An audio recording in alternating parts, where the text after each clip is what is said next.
What's up, y'all? How y'all feeling out there? Good? Amazing. Happy Small Business Week. So far, so good. Last session was amazing. Such a informative and insightful panel. And we're going to follow up with another informative and insightful panel. Hopefully, you'll be inspired. I want to welcome you all back to the 7th annual Power Up DC Small Business Summit, where we're learning about resources and trends to ensure success, to help us navigate through and out of the pandemic era. My name is Johnny Bailey. I'm Google's DC Digital Coach. I'm also the founder of Shine Hard Family, where our mission is to close the racial wealth gap. I'm also the CEO of Bailey Media Group, a marketing consultancy firm where we work with big brands and small businesses to accelerate the Black economy. I'll be your moderator today, and the topic of today's session is moving in the right direction. Specifically, we'll cover how to take an idea, an innovation, and turn it into a marketplace reality. With me, a panel of distinguished professionals who will share insights and strategies to help you succeed in your small business journey. So without further ado, I'll now pass it down to my panel for brief introductions. Start off with these gentlemen right here. I'm Ryan Gill. I'm Austin Gill. And we're the owners of Fred Braun Show Candle Company. Wonderful. So your name, your company, and what you do for small business. Thank you, brothers. Keep going. Awesome. What's going on, everybody? My name is Gary Johnson III. I am the founder and managing partner of a firm called Bison Venture Partners. I'm an MBA candidate here at Howard University and very passionate about supporting startups and empowering our community to become investors in local small businesses. Hi, everyone. I am Stephanie Magnus. I am the CEO of Legit My Biz, the founder of Legitpreneur Academy. I'm also a counselor at the SBDC. My job is to take people who want from startup to get off the sidelines and then get into the field to the end zone where they win. So I help build confidence, help them get their legal paperwork, everything they need to make sure that the end zone is to win. Hi, good morning, everyone. My name is Jacqueline Noisette, and I manage the Small Business Resource Center at the Department of Consumer and Regulatory Affairs. So what I do at DCRA is we walk people through the regulatory process of obtaining their business license from start to finish. So we'll talk in more details later. First name Michael, last name Charles, CEO of a company called Solutions Mott. We're really passionate about people and technology, and our company really focuses on that bridge between people and technology, helping businesses transform for digital transformation in the 21st century. So the wealth gap is widening. Well, we know the median household wealth of a white family is $170,000, and that's 10x the median household wealth of a Black family. There's 18 million millionaires in this country, and only 2% of them are Black. And if you drill down on that, self-employed people make up less than 15%. However, 2/3 of those folks account for the country's millionaires. So what that does for me is shines a light on the pathway to wealth. Either you inherit, you work a job for 30 years, or you accelerate your income through business ownership. That's just one reason why starting a business is important to me, but there's several others. So I want to pass this to my panel and ask, why is it important for Black Americans to start and own their own businesses? One of the things that's important is that in the Black community, we're not focused on generational wealth, legacy building. And that's very important because we pass on jobs to our kids. We tell them, you go get a job, and then you tell your kids to get a job. But we don't have that generational wealth where we build a business and that we can pass it down to our kids, and our kids can pass it down to their kids. And so there's a disparity between us and other nationalities in that aspect, because this is how we were raised. We were raised, you go get a college degree, you get that job, you go buy that white picket fence house, and then you retire. Other demographics, people, they just kind of tell them, hey, we're going to start a business. Some of them are gifting their children at earliest ages that a business. But we need to really focus on generational wealth, because that's where we can set our kids up for success. So that way they don't have to just keep working for retirement. Your kids cannot inherit your job, but they can inherit your business. Yes. Love that. Now, Mike. just add to it, I think a large part of it is really about influence, right? I think was it Director Cook in the earlier session talked about having a seat at the table versus being on a menu, right? I say that a lot with my kids in particular and kind of teaching that. A large reason why I started my business was exactly that. It was about influence. I was a lot of high financial companies, big letter name companies in this industry. And what I realized was, while it was nice to me to get a bonus, I was looking at the size of the contracts that I was supporting versus what I was taking in. And that concept between earning money and generating wealth, there was a huge divide. And then that going into this, the influence. How can I lead people the way I want to lead? How can I live the life that I want to lead? How can I influence my community? And what I realized is there was a burden that really said, okay, in order for me to do this well and do this with excellence, you really need to increase influence. And unfortunately or fortunately in this country, to have influence, you have to be in those minority numbers of either be millionaires, but to have a seat at the table and to have influence such that you're respected and to grow your, not just, I'll say it, your financial wealth, that's one aspect, but growing how you deliver business with excellence, that's the other way. That's an important part. I think they're lock and step together. And I think you tap on a good note, and as it relates to DCRA, bringing it back to the licensing process, that's why it's really important that even as a new business, no matter how small you are, to start your business off licensed properly. Yeah. So as you grow and sustain your business, that you can leave your business longevity to your children. With a level of legitimacy. Yeah, absolutely. Yeah. I agree. What are the best first steps to consider when getting started? Well, the first step, even though DCRA doesn't deal with business planning, but we partner with the DC SBDC team, Michael Butler, that assists our small businesses with that. Developing business plans to me are extremely important. A lot of times people come to the Small Business Resource Center and they want to get licensed. I think it's wonderful. They want that LLC, they want that sole proprietorship, they want that corporation or that nonprofit corporation, but we always take a step back and we say, wait a minute, what about your business plan? You know, take time to, and we were talking about Stephanie earlier and I, to slow it down and to think about what you want to do. And I think a business plan provides that blueprint so that as you grow your business, then you can utilize your business plan to do that. Yeah. So business planning development to me is very important. But then once you make that decision, when you're ready to license, a lot of times people may decide to start off as a sole proprietor, which is fine because the cost is low, you know, I call it low risk, low cost, and you might decide to start as a sole proprietor. Nothing wrong with that, but just keep in mind, at some point, hoping that your business will be successful, because that's what we want, that when you change to an LLC or a corporation, that you're going to have to change everything all over again. You know, you're going to have to change, things have to be consistent, meaning that with your tax and revenue registration, with your zoning registration, and with your licensing registration, which is fine again, but when you register as a new LLC or a corporation, that means that your business, according to DCRA, started today, the day that you registered it. So sometimes you might lose that tenure. So just keep that in mind. But it's nothing wrong with starting as a sole proprietor to get started, but as you grow, just keep in mind that when you make changes, because sometimes you want to apply for the CBE program, you want to apply for federal government opportunities, and how you are licensed, very important. I just want to add too, when we talk about that in the back room, is that I'm finding a lot of people, they do register, but they don't know the regulations. And so a lot of times they'll register and a year later, boom, they get revoked or they're not in good standing. So that's very important when you're starting a business, is to make sure that you know all the regulations and things like that, because we were talking about it back there, in certain states, if you don't follow the regulations, it could be a crime, especially in DC and Maryland. And so that's what we were talking about back there. But also I just want to add in on DCRA, they are a resource. Everything is laid out on the website and how you set the business up. So it's very important. And two, I just want to add also real quick is that before you decide to become a sole proprietor or LLC, talk to your tax advisor or your CPA, because it has implications. Things you can do with an LLC, you can't do it as a sole proprietor.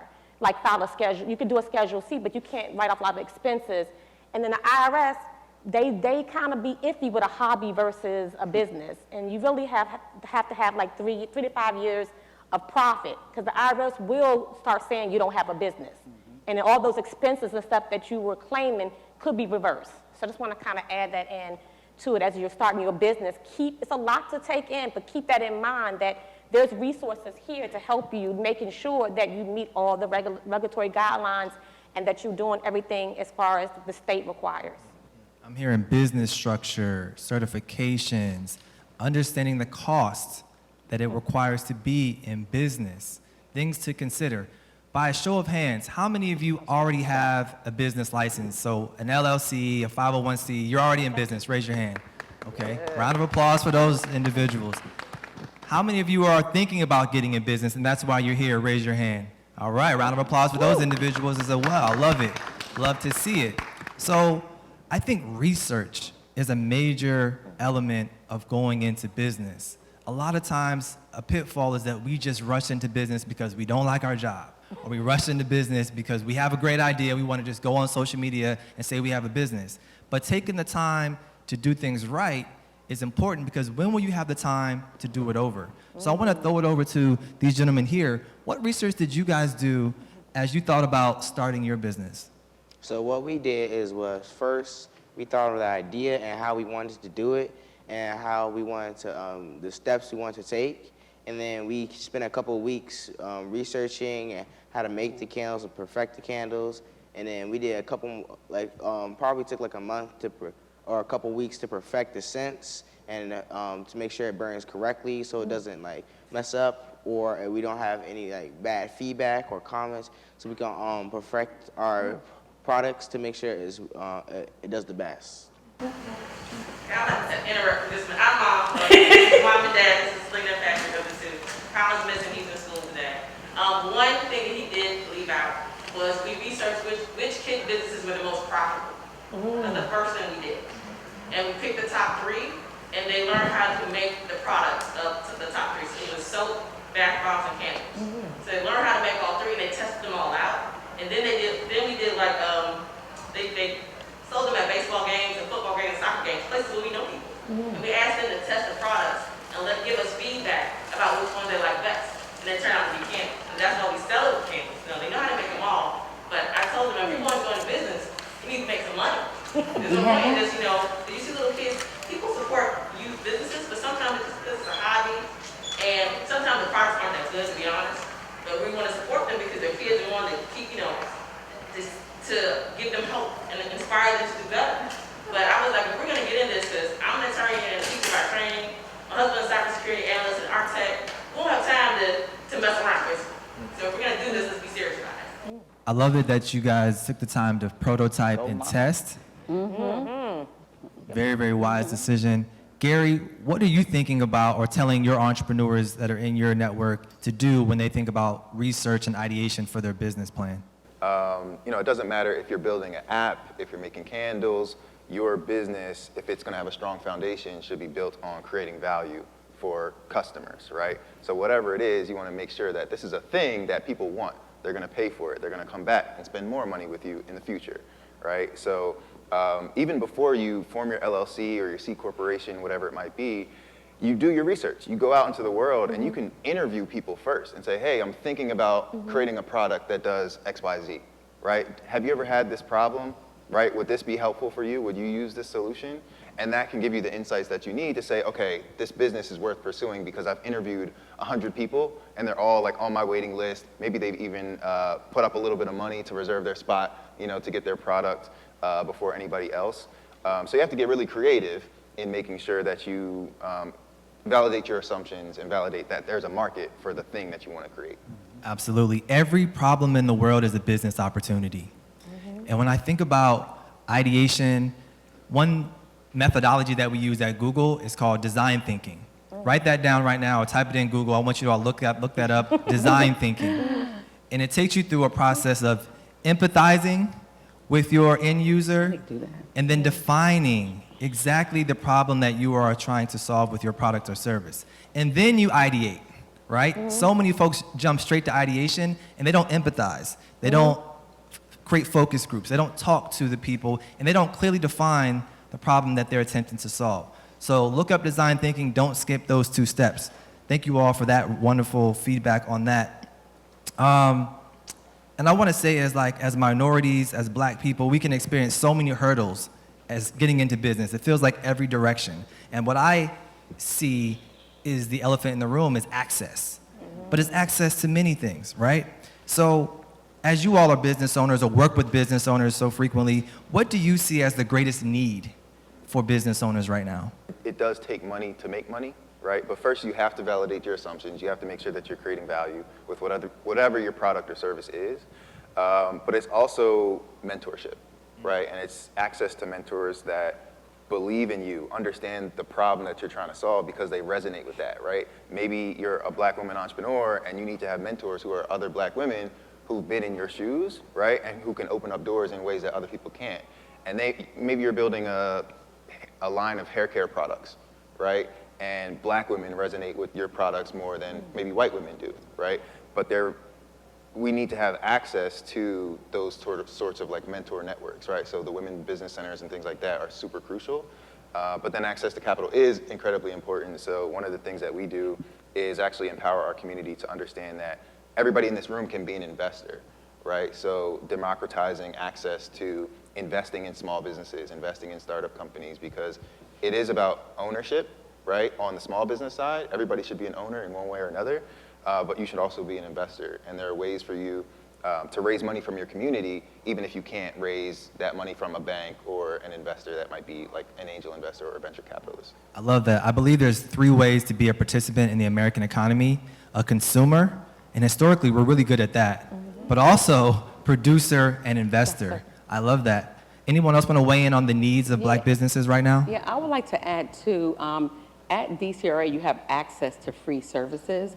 So especially for those who are new businesses, I highly recommend that you visit the table. DCRA, Claudia Herrera, and Sharon Thornton are out there. We do one-on-one sessions where we meet with you one-on-one to individualize, walk you through whatever business. We call it meeting the customer where they are. So I would highly recommend that you do that, and it's free. You can meet with us over and over until you figure it out. But we will assist you through the licensing process until you're ready. You don't have to get the license now, because a lot of times people have 2 and 3, 4 ideas. So we try to slow it down because you can't do every business at the same time, and every business activity you might have to get a different business license. So we help you understand what you're getting into before you actually go down that road. And then you can come back, you can research it, part of the research. You can read it, you can come back, you can make a second appointment. But I highly recommend, especially for those who are new, take advantage of that, and it's free. But just go to the DCRA table and speak with Claudia Herrera or Sharon Thornton, and they can assist you with that, or get you an appointment. And we're doing appointments by phone or virtual. Michael, you want to weigh in on that? Yeah, I think I second what you're saying. A lot of people think it's access to capital, but I'd actually put it as number 2. I think it's access to just opportunity and representation. In the IT field, I am not competing, but working against other big top companies, IT executives. They don't necessarily look like me, right? So having an opportunity, having that seat at the table, and being given an opportunity and either being judged or going through all those pieces, you're often first, and you don't have anybody that you can necessarily pull from. So I've been blessed, but I had to hunt for him to find a mentor. I recommend in this business, wherever you are, you should have somebody that has been there, done that you can go after. You should have somebody that is a peer that you can talk, and you should have somebody that you're looking to pull up. And that gives you a really great sense of balance. So for me, I'll segue to the first question you asked about where do you start. You ladies said it exactly, around starting with the registration pieces. But if you don't know those pieces, it starts with people. Most people start with passion and idea. Right. I say step back. Step back and talk about your culture. No difference than this plant. This plant can only grow as well as the soil that it's in. So if you're not planted well and you don't have people around you that understand the business, understand the finances, understand the areas that are your weaknesses, it's hard. The opportunities and the networking, find those people, stay connected, stay plugged into those opportunities. The capital will come. As you've seen, there's a lot of money, a lot of people are consuming. This is America, they consume. those are be there. The opportunities and making sure that your seat at the table is there with the level of excellence, I think that for me has been the number one struggle. Very well said. Yeah. I just want to add in addition to adding to capital, what I've seen, even at the work at the, DCFD, is that get your house in order too first. Because a lot of times I've dealt with clients who want to go, they want to skip the line and go from ideation to capital, but their back office is a mess. Yeah. And like, if you don't even know what a balance sheet is, profit and loss statement or cash flow statement, then we got to take a real step back, right? We can't even talk about capital if you haven't filed business tax returns since 2009, right? And so that's the main thing too, is that sometimes we can be messy. You know, it's nothing wrong with that, but we can be messy because we're focused on getting the money, chasing the money, or we focus on marketing and branding, but we're not getting our house in order. And I think that makes us different from other business owners out there, is because you'd be surprised how many times I'd be like, you're not gonna be able to get a loan. Yeah. You know, y'all lucked up with PPPs because they didn't ask for anything, right? It was just straight, you felt things, but like even trying to get a 7A or a 504 loan, they wanna see all this stuff. So that's the first step before we even think about capital. If you don't have a valuable business and have your back office in order, we need to take a real step back and say, okay, let's work on this, let's baby step. It was a movie called What About Bob? And it says baby step this, right? And so we got to take the baby steps first before we can think about capital. And I want to unpack those two topics. There was a study done by the Russell Center of Innovation down in Atlanta. My mentor, Jay Bailey, runs that organization. And they surveyed 5,000 business owners asking their needs. And you guys hit the nail on the head. Everyone thinks it's access to capital, but the list reads as such. It was mentorship. No, number one was community and networks. Number two was mentorship. Number three was access to capital. And number four was access to training and technology. And to drill down in the mentorship and community piece, let's get a bit more tactical. How does someone go about finding the network that they want to be a part of? How do they find their mentor? Because for me, growing up as a black boy in Petersburg, Virginia, didn't have a mentor. And as I got older, I had to find virtual mentors online, YouTube, audio stuff to learn how to start a business. Where are you all finding mentorship and community right now in this remote digital environment or in person? So for me, even for example, Charles Mott was somebody in my starting off our company from an SBA perspective was fantastic and very helpful. I came into his office regularly on a whiteboard, and he gave time, and I sat and I caught like writing on pencil, but you're racing. He would give me hard questions. Yes, that makes sense. No, that makes sense. I'll say this from a technology perspective. I am, you know, ego, whatever. I'm good at what I do, and I enjoy it. I'm passionate about it. But running a business is a very different aspect of it. Payroll, health, all these other hard things that you're not necessarily good at, you have to pick and choose. So first, if you have nothing, find your, what's it called? There's a PTAC if you're in the state. I forget what the PTAC stands for, but there's the SBA resources. Find them, talk to them, build relationships. Knock on their door as often as possible. Ask them. The other aspect is just being bold, asking people that you see in networks opportunities like this, figure out whether they have mentors, figure out whether they're looking for anybody that they would mentor. In my opinion, my humble opinion, most great leaders that I see are always having somebody that they're pulling up and somebody looking forward. So again, asking and just being bold in that aspect, but start with the free resources. Resources in places like this, sign up for these sessions. If you've not done it, sign up, it's free. Go online, register, get an email, talk to them. So you mentioned PTAC, and so when you come to the SBRC and you schedule your one-on-one session, that's what we do. We connect you with other free resources that are around the city that we partner with. For example, for the PTAC program, to learn about district government and federal government contract for the CBE program, we do one-on-one sessions with them, with Michael Mott, with Michael Butler, DC SBDC, so you can learn about business planning and other business development tools that we do not offer at DCRA beyond the licensing process. We talk about all of that in your first session. This is before you get licensed. Then you come back again when you're ready to get licensed. Once you're licensed, we still sign you up. If you want to repeat those sessions, you can. So just coming in the one time connects you to other free, and that's part of your network. And you get to meet these people one-on-one individually, and then before you know it, they become part of your network. So your network keeps growing. there are a lot of different ways I had to hack my own like community of entrepreneurs that I could relate with. So for me, going to a predominantly white institution, learning entrepreneurship there, but trying to develop solutions that were tailored towards the black experience, there weren't a lot of people that could, relate to what I was trying to do. So I would listen to podcasts, I would read books, from people who identified, in a way that I did, right? And I could relate to them.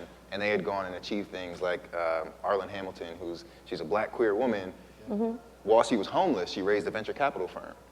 And now she's investing in underrepresented entrepreneurs, right? Millions of dollars that is creating a pathway to wealth for other people. And I started just by being a listener to her podcast, reading her book. And that manifested into something else crazy where now I'm actually a business partner with her, right?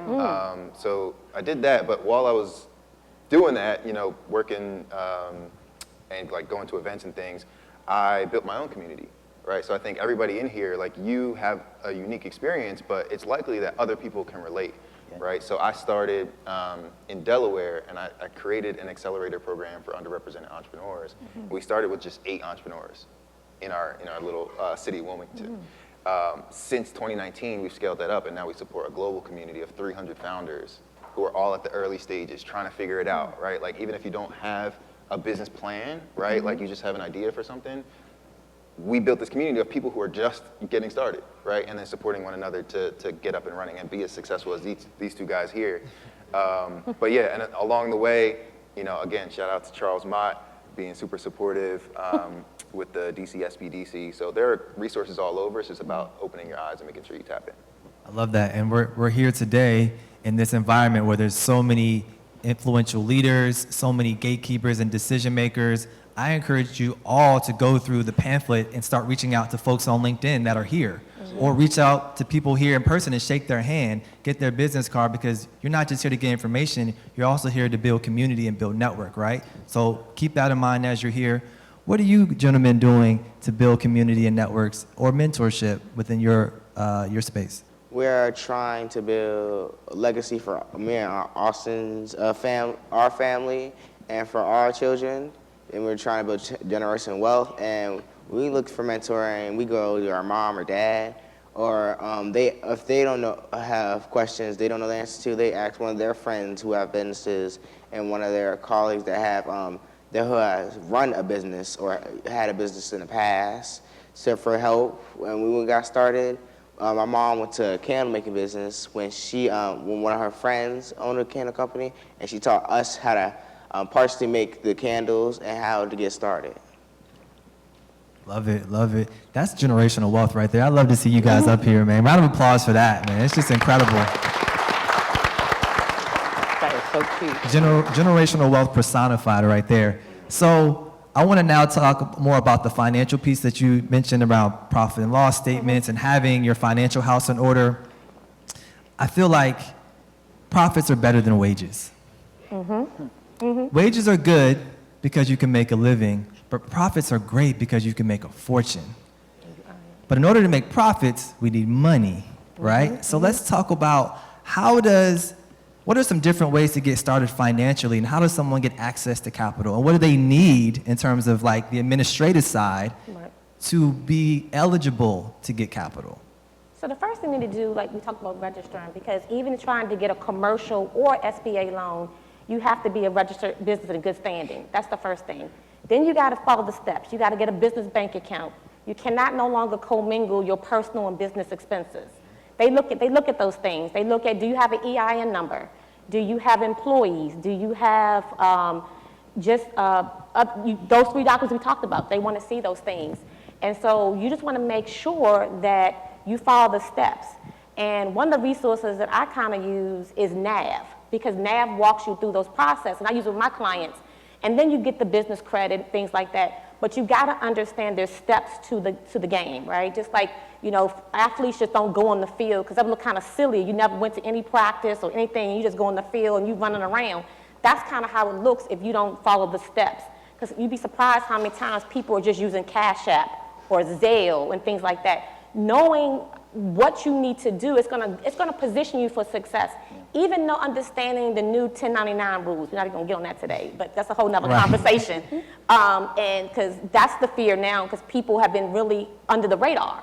So if you really want to get this stuff, you gotta get off the sideline, like I say in my program, and get in the field. You can't be hiding anymore because, for one, the IRS is gonna be looking at you, now that all these regulations, but you gotta be visible, right? You gotta, the gentleman was talking about using Gmail.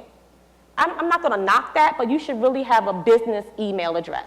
They will take you seriously. I mean, I've had clients that have been in business 10 years, and I try to get them a loan, and the bank and the SBA officer said, they messy. I'm like, what do you mean? It's like it's just like they're using their bank as their own personal ATM machine, you know, things like that. So if you want them to look at you seriously, you gotta take yourself seriously. And that starts from day one. You know, I mean, if you want to be a hobby, that's fine. I'm not knocking it, or a side hustle or business. But if you want to get access to all these things that we're talking about here, you got to start within you. You got to make sure that you're ready for the game. You're ready for the big league. Until you make that declaration, you're going to hinder yourself. So you got to get in that entrepreneur mindset. Like, I'm going to get a business bank account. I'm going to get business credit. I'm going to get everything. I'm going to have a CEO mindset. And that is really going to take you far, because then you really start getting serious. And then people will start taking you serious. I love that. Is there somewhere we can find a checklist for? We have one at the SBDC. So we need to point everyone to those resources at some point, because there should be a checklist, and the checklist exists. What I'm hearing is business bank account, business credit, having your business entity, having your email domain, having your website. These are some prerequisites, right, that make you a serious business. So let's keep that in mind. Yeah, can I add to that? So I tell you from my journey, just going up, what I realized going up front, and I'll say this, to give you context, I worked as a director of technology for I won't say the name, but for a big name company, financial institution, a bank. And when I started, that's who I decided to use in that process. But even having relationships and starting to get additional capital, I remember we had our first set of revenue, needed to have payroll, and you guys will get into this business where I'll never forget this. It was most heartbreaking. It was Christmas, and we could not pay our team. And I had to figure out and scramble how to financing, how to get things in place. And by the grace of God, we were able to find relationships, but those relationships matter.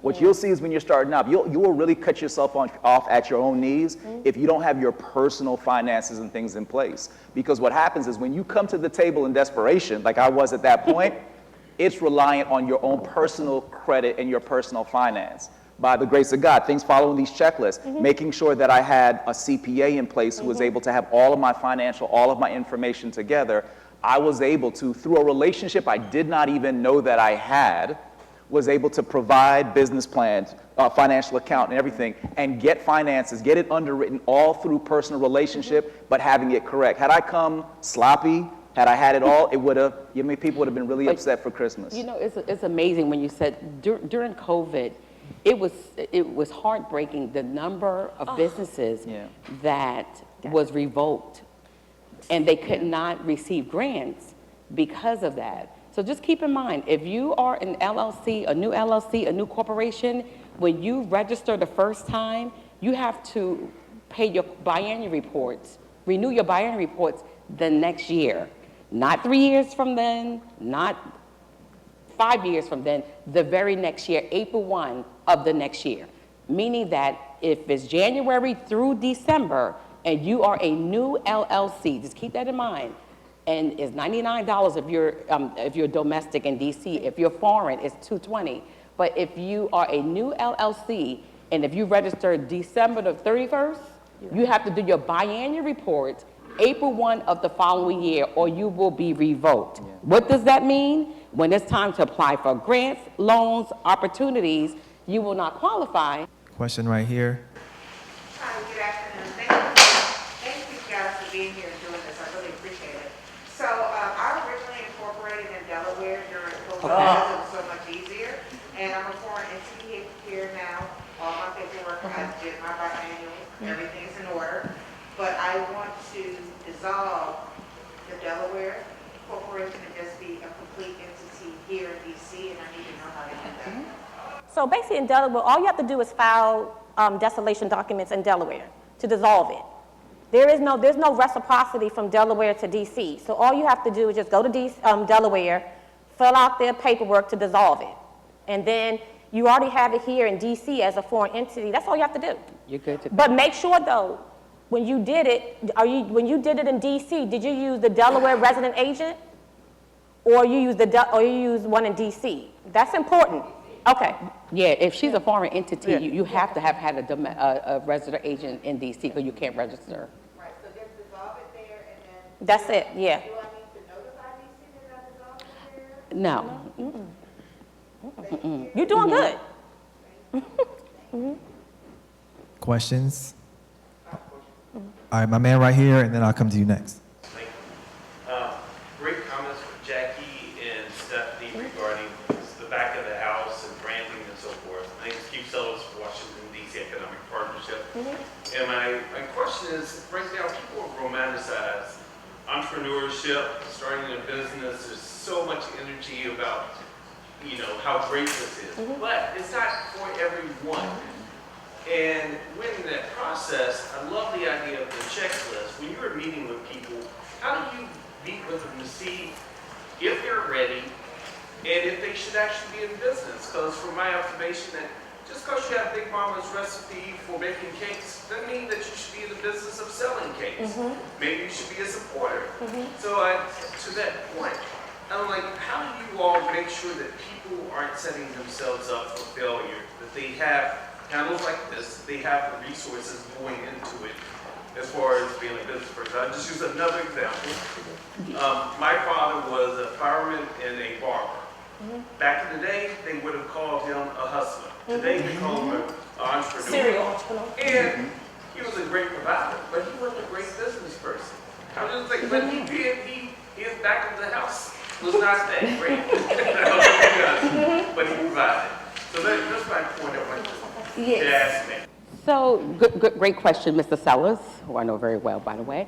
But, yeah, so a lot of times when people come, I ask the first question is, tell me where you want to end up.